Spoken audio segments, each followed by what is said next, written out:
Hello बच्चा Vardy. कल के लेक्चर में हम लोगों ने देखा था कि हमारे पास कोई एक डायपोल है जिसको हम एक यूनिफॉर्म इलेक्ट्रिक फील्ड में रख रखे थे। उसकी वजह से हमें टार्क चार्ज मिला था। इलेक्ट्रिक फ्लक्स को हम लोगों ने पढ़ रखा था, गॉसेस थ्योरम को पढ़ रखा था एंड गॉसेस थ्योरम के एप्लीकेशन को हम लोगों ने स्टडी कर रखा था।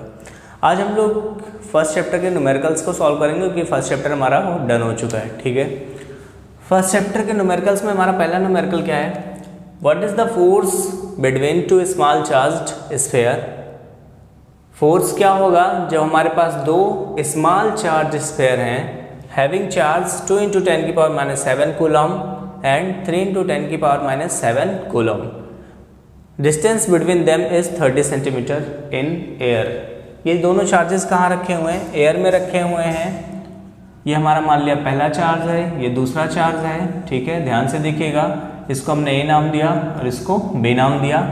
ये चार्ज मान लिया 2 × 10⁻⁷ कूलम है और ये कितना है 3 × 10⁻⁷ कूलम है। ठीक है, इनके बीच का डिस्टेंस जो दे रखा है वो 30 सेंटीमीटर मतलब 30 × 10⁻⁻2 मीटर। ठीक है, इनके बीच में हमें क्या निकालना है? फोर्स फाइंड करना है। आप जानते हो अगर दो चार्जेस हैं, ठीक है, और इनके बीच फोर्स हमें फाइंड आउट करना है तो इसके लिए कौन आए थे? कूलॉम। कूलॉम ने क्या किया था? दो चार्जेस के बीच के फोर्स को एक्सप्लेन कर रखा था। फोर्स की वैल्यू क्या होती है? सॉल्यूशन यहाँ हम देखते हैं क्या होगा। फोर्स कूलॉम लॉ के अकॉर्डिंग फोर्स का फार्मूला क्या होता है? 1/4πε0K। ठीक है, Q1 Q2/r²। K किस में रखा हुआ है? एयर में। एयर के लिए K की वैल्यू क्या? 1। 1/4πε0 की वैल्यू क्या? 9 × 10⁹ इंटू Q1 की वैल्यू क्या? 2 × 10⁻⁷ और Q2 की वैल्यू 3 × 10⁻⁷/r²। 3 × 10⁻⁻2 का होल स्क्वायर। ठीक है, इसको आप सॉल्व कर लीजिएगा, जो भी आएगा वो आपका फोर्स हो जाएगा, उतना न्यूटन का फोर्स लगेगा। ठीक है, अब इस पे हम फोर्स की डायरेक्शन की बात करें तो ये पॉजिटिव चार्ज, क्योंकि नेगेटिव साइन नहीं दे रखा है तो हम दोनों को क्या मानेंगे? पॉजिटिव। इसमें भी नेगेटिव नहीं तो पॉजिटिव। तो अब पॉजिटिव पॉजिटिव एक दूसरे को क्या करेंगे? अट्रैक्ट या रिपल। सेम चार्जेस एक दूसरे को क्या करते हैं? रिपल करते हैं। ये इसको रिपल करेगा, ये इसको रिपल करेगा। ठीक है, इसकी वजह से इस पर जो फोर्स लगेगा वो किधर की तरफ लगेगा? इधर की तरफ। F force on A due to B। ठीक है, FAB। Force on B due to A इधर की तरफ। तो ये फोर्स दोनों एक दूसरे के क्या होंगे? एक दूसरे से दूर होंगे, है ना, एक दूसरे को रिपल करेंगे। ठीक है, इसका आप स्नैपशॉट ले लो, इसको सॉल्व कर लेना। अगला क्वेश्चन देखते हैं हम लोग। हाँ, तो अगला न्यूमेरिकल जो अपना है वो क्या है? ध्यान से देखिएगा। The electrostatic force on a small sphere. ठीक है, जो फोर्स है वो किसी एक स्मॉल स्फीयर पर वर्क कर रहा है of charge 0.4 microcoulomb due to another small sphere charge 0.8 microcoulomb, लेकिन माइनस साइन के साथ है। इन एयर इज इतना न्यूटन। हमारे पास देखिए फिजिक्स के न्यूमेरिकल्स या कोई भी न्यूमेरिकल्स हो उसको सॉल्व करने के लिए आपके पास सबसे इजी जो तरीका होता है वो क्या होता है? सबसे पहले हम ये चीज़ लिखें कि हमारे पास गिवन क्या है। ठीक है, हमारे पास गिवन क्या क्या चीज़ें हैं, फिर हमें फाइंड आउट क्या करना है ये हमें पता चलना चाहिए। क्या गिवन है, क्या फाइंड करना है, ये दोनों बातें अगर हमें पता चल जाएंगी तो हमें जो फाइंड आउट करना है उसका फार्मूला हम लिखेंगे। फार्मूला लिखने के बाद देखेंगे कि जो जो चीज़ें रिक्वायरमेंट हैं वो सारी की सारी चीज़ें गिवन हैं या नहीं हैं। अगर नहीं गिवन है तो पहले जो चीज़ों की रिक्वायरमेंट है उनको हम फाइंड आउट करेंगे, फिर लास्ट में जो हमें फाइंड आउट करना होता है उसके फार्मूले में हम उन चीज़ों का यूज़ कर लेते हैं और हमारा आंसर निकल आता है। तो इसका हम सोल्यूशन देखते हैं कैसे निकालेंगे। The electrostatic force on a small sphere charge of charge दे रखा है Q1 इज इक्वल टू कितना दे रखा है? 0.4 माइक्रोकूलम। एक माइक्रोकूलम में कितने कूलम होते हैं? 10⁻⁻6। तो इसको आप ले सकते हो 0.4 × 10⁻⁻6 कूलम। अब फिर क्या कर रहा है? Due to another small sphere charge, मतलब दूसरा चार्ज दे रखा है कितना? -0.8 माइक्रोकूलम। ये कितना हो जाएगा? -0.8 माइक्रो को कन्वर्ट करेंगे तो क्या हो जाएगा? 10⁻⁻6 कूलम। डन है। इन एयर इज इतना न्यूटन, मतलब फोर्स आपका दे रखा है 0.2 न्यूटन। ठीक है, कोई दिक्कत नहीं। अब देखो हमें पहली चीज क्या फाइंड करना है, what is the distance between the two spheres, दोनों स्फीयर्स के बीच में डिस्टेंस क्या होगा ये हमें फाइंड आउट करना है। मतलब पहला हमें क्या फाइंड करना है, डिस्टेंस मतलब आर फाइंड करना है। ठीक है, आप जानते हो from Coulomb's law, from Coulomb's law क्या होता है, F is equal to 1/4 pi epsilon nought के, चूंकि एयर है, ठीक है, एयर में रखे हुए हैं तो इसके लिए k की वैल्यू क्या हो जाएगी, 1 हो जाएगी, Q1 Q2 अपान आर स्क्वायर। ठीक है, F की वैल्यू कितनी है 0.2, F की वैल्यू कितनी है 0.2 न्यूटन। इसकी वैल्यू क्या होती है 9 इंटू 10 की पावर 9। ठीक है, Q1 की वैल्यू कितनी दे रखी है 0.4 इंटू 10 की पावर -6 और Q2 की वैल्यू क्या दे रखी है, इसका मैग्नीट्यूड लेंगे तो क्या हो जाएगा 0.8 इंटू 10 की power -6 coulomb upon R square. R square को इधर ट्रांसफर करो और ये इधर आ जाएगा नीचे, और इनको सॉल्व कर लो, यही हमारा क्या हो जाएगा आर की वैल्यू। तो आर की वैल्यू इज इक्वल टू क्या हो जाएगी, R is equal to √9 into 10 की पावर 9 इंटू 0.4 इंटू 10 की पावर -6 इंटू 0.8 इंटू 10 की पावर -6 अपान 0.2, यही इतना हमारा क्या हो जाएगा मीटर हो जाएगा। कोई दिक्कत इतने में नहीं। अब हमारा अगला क्या बोल रहा है क्वेश्चन में, what is the force on second sphere due to first, मतलब दूसरे स्फीयर पर फर्स्ट स्फीयर की वजह से क्या फोर्स लगेगा वो हमें क्या बताना है फोर्स को। फिगर में देख लो, एक स्फीयर हमारे पास ये था, एक स्फीयर ये था, ठीक है, और ये दोनों चार्जेस रखे हुए थे। एक को मान लिया हमने 0.4 माइक्रो कूलॉम का था, एक -0.8 माइक्रो कूलॉम का था। ठीक है, कोई दिक्कत नहीं। इसको सॉल्व करने के बाद आपका ये डिस्टेंस निकल के आ जाएगा जो r है। ठीक है, समझ में आ रहा है।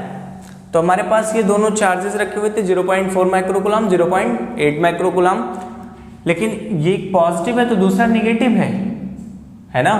तो ये पॉजिटिव इस निगेटिव को क्या करेगा, अपनी तरफ खींचेगा, ये इधर की तरफ फोर्स लगाएगा। ठीक है, तो ये इधर की तरफ फोर्स लगेगा, इसको A नाम दे दिया, इसको B नाम दे दिया, F force on B due to A, इधर की तरफ लगेगा, और ये इधर फोर्स लगेगा force on A due to B। ठीक है, तो ये दोनों एक दूसरे की तरफ क्या करेंगे, खींचेंगे एक दूसरे को। ठीक है, अब आप ध्यान से देखो, फ्रॉम न्यूटन के थर्ड लॉ के अकॉर्डिंग क्या होता है, to every action there is equal and opposite reaction. जितना फोर्स हम आप पे लगाएंगे उतने फोर्स आप बदले में हम पे लगाओगे। तो स्टार्टिंग में फोर्स कितना लग रहा था दोनों के बीच बोल रहा है ना, the electrostatic force on a small sphere of charge इतना due to another small sphere इतना। एक जो है वो दूसरे पर कितना फोर्स लगा रहा था 0.2 न्यूटन, तो दूसरा भी कितना लगाएगा 0.2 न्यूटन। तो सेकंड के लिए हम क्या लिख सकते हैं, फ्रॉम न्यूटन थर्ड लॉ के अकॉर्डिंग क्या होता है, to every action there is equal and opposite reaction. तो फोर्स क्या हो जाएगा, force on second sphere due to first is also 0.2 newton. समझ में आया कि नहीं आया। ठीक है, तो इसका स्नैपशॉट ले लो, उसके बाद हम अगला न्यूमेरिकल देखते हैं। हाँ, तो देखते हैं अगला न्यूमेरिकल हमारा जो है वो क्या है, check the ratio ke² upon Gme/mp is dimensionless. हमें चेक करना है कि ये जो हमारा रेशियो दे रखा है ये क्या है, डायमेंशनलेस है। ठीक है, k का मतलब कांस्टेंट है, ठीक है, परमिटिविटी ऑफ मीडियम है, और E नहीं, इसको आप परमिटिविटी ऑफ मीडियम नहीं मान सकते, पूरा मान लो कि 1/4 k जो पूरा होता था वो पूरा कांस्टेंट क्या है, कैपिटल K है। E² अपॉन G क्या है, gravitational constant, mass of electron into mass of proton is dimensionless. Look up a table of physical constant, ठीक है, and determine the value of the ratio. और हमें इस रेशियो की value को क्या करना है, डिटरमाइन करना है। What does the relation signify, और क्या रिलेशन बनता है ये भी हमें फाइंड आउट करना है। ठीक है, तो सॉल्यूशन हम देखते हैं। आप जानते हो GME मतलब ग्रेविटेशनल कांस्टेंट और मास के बीच में रिलेशन क्या होता था, न्यूटन्स ने डिफाइन किया था। न्यूटन्स का फोर्स था, है ना, force between two mass body. F is equal to क्या होता था, G(m1 m2), तो यहाँ m1 m2 ना होकर के क्या दिया, mass of electron mass of proton upon r²। ठीक है, Fr², केजरीवाल की खांसी हो गई। Fr² is equal to GME(mp). ठीक है, समझ में आ रहा है, GME(mp). अब GME(mp) की वैल्यू, इसकी डायमेंशन क्या आ जाएगी, डायमेंशन लेस दिखाना है ना हमें, इसका डायमेंशन क्या हो जाएगा, फोर्स का डायमेंशन क्या, mL(T-2) और r² का L2। ठीक है, इज इक्वल टू क्या हो जाएगा, GME(mp), इसको हमने 1 मान लिया। ठीक है, अब ऐसे हम ke² मतलब चार्जेस का स्क्वायर, और दोनों चार्जेस क्या है, इलेक्ट्रॉन है, तो आप कूलॉम्स लॉ लगा दो। फ्रॉम कूलॉम्स लॉ तो F इज इक्वल टू क्या होता है, कांस्टेंट K 1/4πε0 K। ठीक है, कांस्टेंट को हमने सिंगल मान लिया। Q1 Q2 की जगह क्या है, E(E)/r²। ठीक है, तो इसको हम क्या लिख सकते हैं, F(r²) is equal to ke²। ठीक है, अब इसका डायमेंशन क्या हो जाएगा, फोर्स का क्या होता है, mL(T-2) और r² का क्या हो जाएगा, L2 is equal to ke²। इसको हमने 2 मान लिया। अब आपका क्वेश्चन क्या दे रखा है, इस रेशियो का ना, तो ke²/GME(mp) इज इक्वल टू क्या हो जाएगा, इसका डायमेंशन, ke² का क्या है डायमेंशन, mL(T-2) और L2। ठीक है, अपन इसका डायमेंशन क्या है, यहाँ से आप फर्स्ट से देख लो, mL(T-2) और L2। ठीक है, दोनों एक दूसरे को क्या करेंगे, कैंसिल आउट कर देंगे, और ये क्या हो जाएगा, इसका डायमेंशन m0 L0 T0। ठीक है, मतलब ये डायमेंशन लेस है, ये क्या है, क्वांटिटी डायमेंशन लेस है। समझ में आया, कोई दिक्कत नहीं। अब इनके बीच में हम रिलेशन निकाल लेते हैं, हमारा पहला स्टेप सॉल्व हो चुका है। रिलेशन हम निकालते हैं, रिलेशन कैसे निकालेंगे, ध्यान से देखिएगा, रिलेशन कैसे निकालेंगे। क्या गिवन है, ke²/GME(mp), इसकी वैल्यू हम रखते चले जाएंगे, क्या निकल के आएगा, k की वैल्यू क्या होती है, 9 × 10⁹ मास ऑफ इलेक्ट्रॉन क्या होता है, 1/6 × 10⁻⁻1.6 × 10⁻⁻19 कूलम का स्क्वायर। ठीक है, अपन ग्रेविटेशनल कांस्टेंट की वैल्यू क्या होती है, 6.67 × 10⁻, कितना होता है, -11 या +11, बोलिएगा, 6.67 × 10⁻⁻11 कि +11, -11। ठीक है, इंटू मास ऑफ इलेक्ट्रॉन क्या होता है, 9.1 × 10⁻31 kg। ठीक है, मास ऑफ प्रोटॉन क्या होता है, 1.67 × 10⁻27 kg। ठीक है, इस क्वांटिटी को जब आप सॉल्व करोगे तो क्या आएगा आपके पास, ke²/GME(mp) इज इक्वल टू, इसको जब आप सॉल्व करोगे तो आपके पास जो वैल्यू निकल के आएगी वो आएगी 2.27 × 39 आएगी, 39 या 38, एक मिनट में आपको देख के बता रहा हूँ, 39 आएगी। इसकी वैल्यू आएगी क्या, 2.27 × 10⁻39। ठीक है, अब यहाँ से आप इसको अगर ट्रांसफर करो तो ke² इज इक्वल टू क्या हो जाएगा, 2.27 × 10⁻39 × GME(mp), मतलब आप देख सकते हो इलेक्ट्रोस्टैटिक फोर्स जो होगा वो ग्रेविटेशनल फोर्स का इतना टाइम ज़्यादा होगा, मोर देन होगा। तो electrostatic force is more than इतना टाइम्स ऑफ ग्रेविटेशनल फोर्स। ठीक है, समझ में आया, स्नैपशॉट ले लीजिए, फिर नेक्स्ट क्वेश्चन को सॉल्व करते हैं। हाँ, तो देखते हैं हमारे पास जो अगला क्वेश्चन है वो क्या है, 4 point charges QA is equal to 2 microcoulomb, QB is equal to -5 microcoulomb, QC is equal to 2 microcoulomb, QD is equal to -5 microcoulomb are located at the corner of square ABCD of side 10 centimetre. What is the force on the charge of 1 microcoulomb placed at the centre of the square. ठीक है, इसका solution हम लोग देखते हैं क्या होगा। ध्यान से देखिएगा, हमारे पास एक स्क्वायर दे रखा है, क्या, ए बी सी डी। इसको हमने नाम दे दिया ए, ये बी और ये सी और ये डी।